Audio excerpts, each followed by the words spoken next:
Morning guys, Friday morning, Friday, see, got the date wrong, Saturday. Don't get your days mixed up now, because it is Saturday.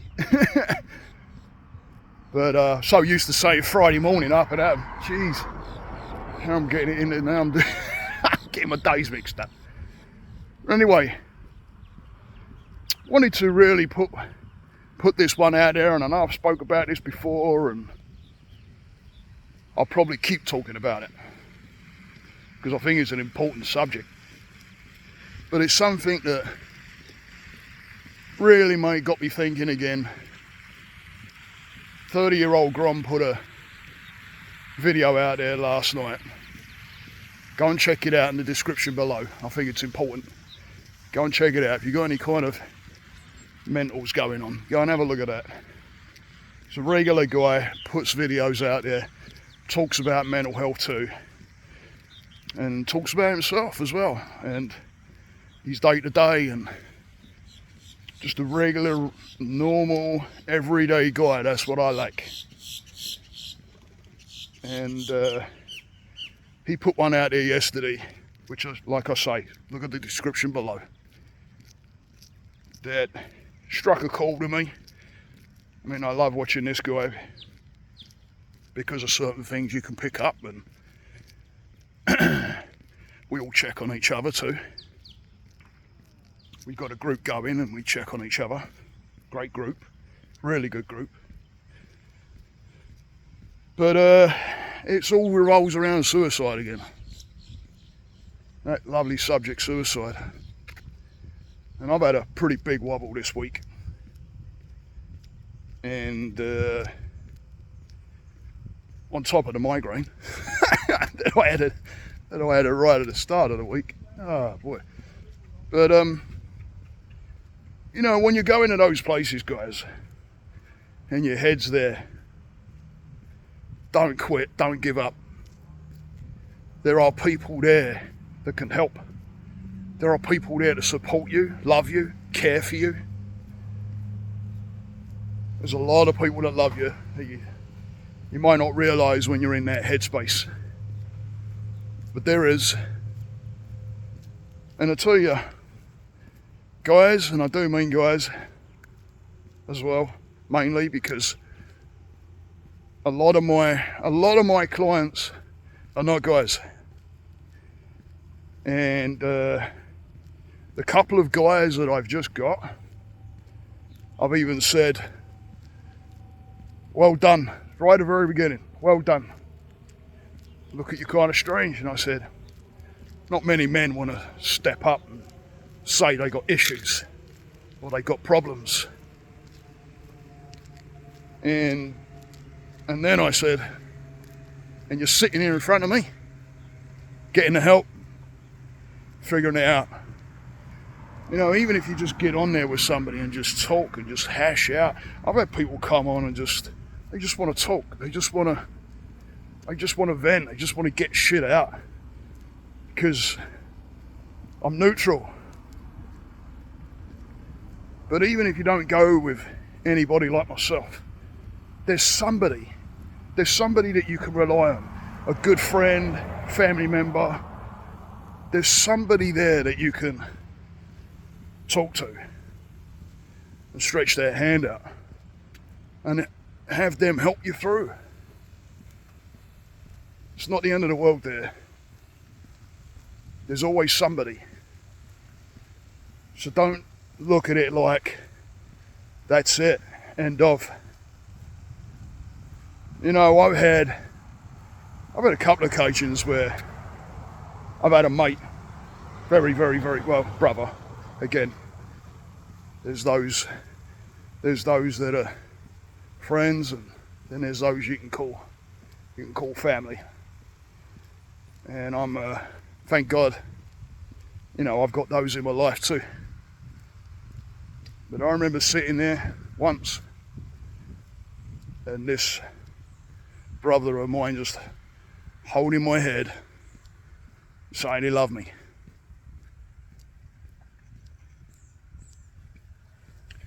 It's a hard place to be. It really is. but there's people there that love you and care about you.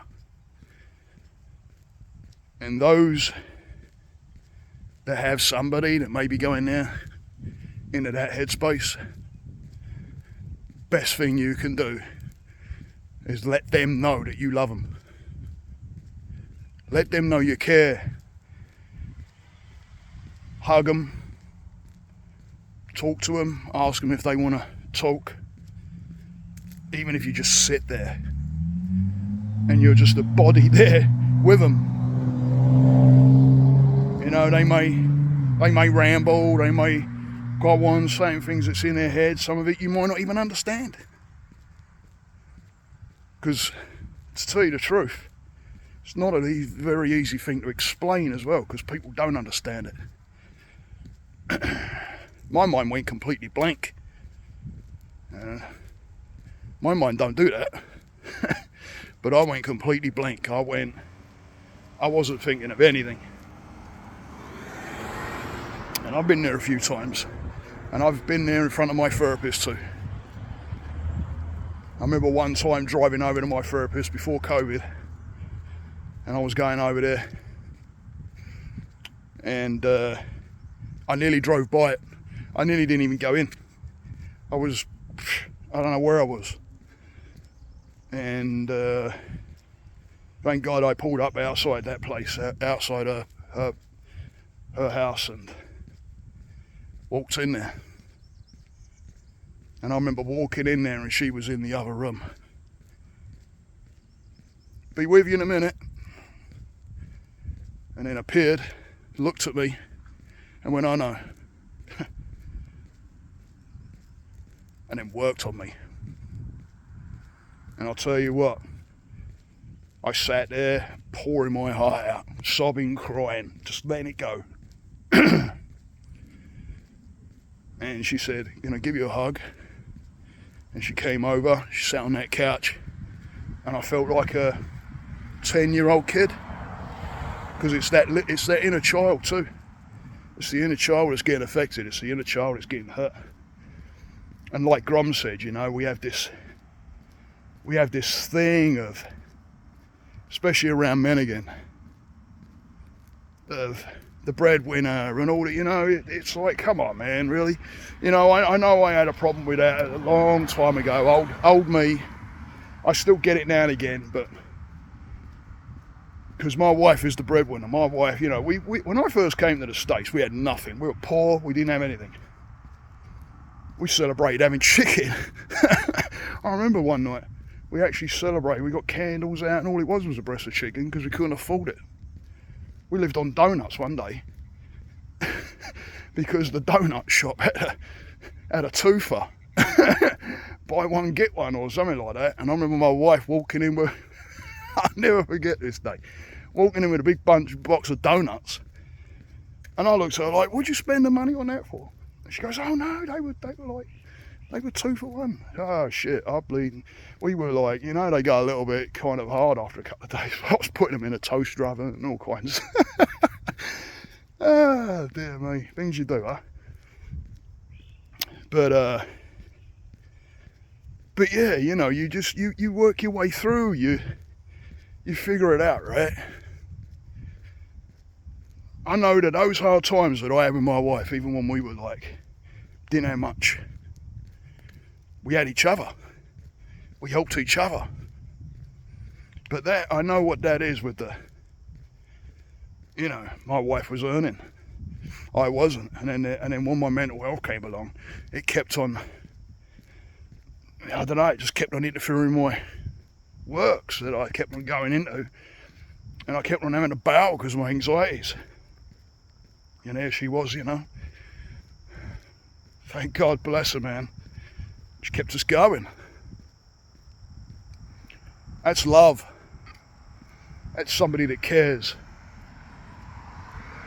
And you help each other out, yeah? I did all the housework and that, vacuuming and cleaning, and especially when I first came here, because I used to be a chef, so when I first came to the States, I couldn't keep still. I was vacuuming every day. I remember my wife telling me that she would tell her friends at work, oh yeah, it's great, he's vacuuming every day. I don't do it now. But I'd be vacuuming every day and cleaning, and you do your bit. You do your bit, right? So if someone's earning bread, do your bit. Do the laundry, vacuum the floor. Even if they're motoring, if you got a, even if a spouse or a partner or whatever is doing the work, you're working too. If you're keeping the place clean and shopping and looking after nippers, or sorry, kids, looking after kids, getting them to school and stuff, and doing a bit of cooking here and there, and you're doing your bit. You're contributing. It's all about contributing.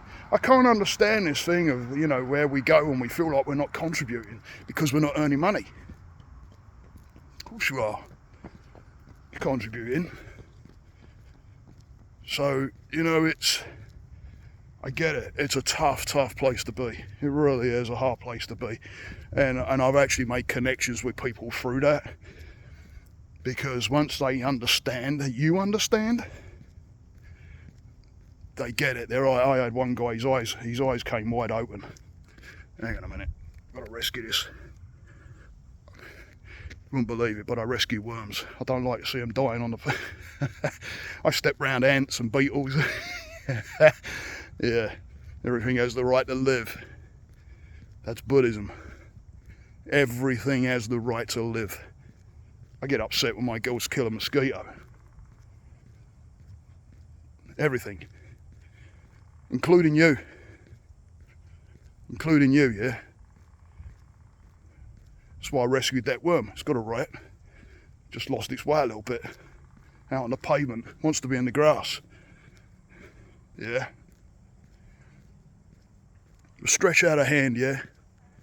Go and check out my website. There's a bunch of blogs on there. There's actually some on that subject. So go and check out some of my blogs. Check out some of my vlogs. There's stuff out there, guys. Get the help. Start learning about yourself a little bit. Push your mind into a positive direction. Yeah? And now for those, like I say, that may have those people that are not in a good place in their mind, as far as going a bit dark and that, just let them know you're there. Let them know you love them. Let them know you're supporting them. Just be there for them, yeah? Don't raise voices, no shouting. Don't pretend to understand. Everybody's situation is different. Nobody's situation is the same. So just because you don't understand it, morning, just because you don't understand don't mean it don't exist, right? But they're feeling it. So just give a little love, yeah? Give a little love. Give love to everybody, because you never know who you're going to be talking to. Look at somebody like an iceberg, yeah? You can see the tip of the iceberg, but what's underneath it? That's the bulk of the iceberg, yeah? What's underneath? You're just seeing the tip of it. Stay the course, guys. Namaste.